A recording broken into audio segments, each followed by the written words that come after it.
Welcome to TechLeapart channel, and in today's video I'm going to show you how to enable macros on Microsoft Excel. So at first open up your Microsoft Excel. Now from here at the bottom you can see options, then just click here and then click on Trust Center.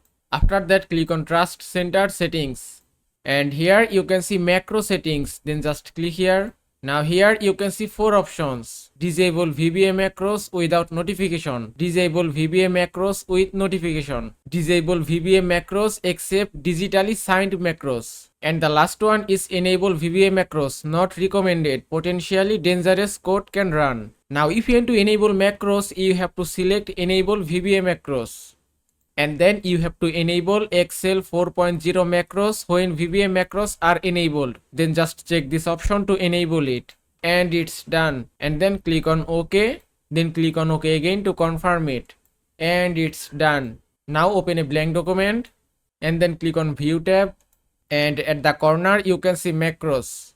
Then just click on View macros, and that's it. You can see macros has been enabled successfully in your Microsoft Excel. And that is how you can enable macros on Microsoft Excel. I hope this video was helpful. If it was, please give it a thumbs up and don't forget to subscribe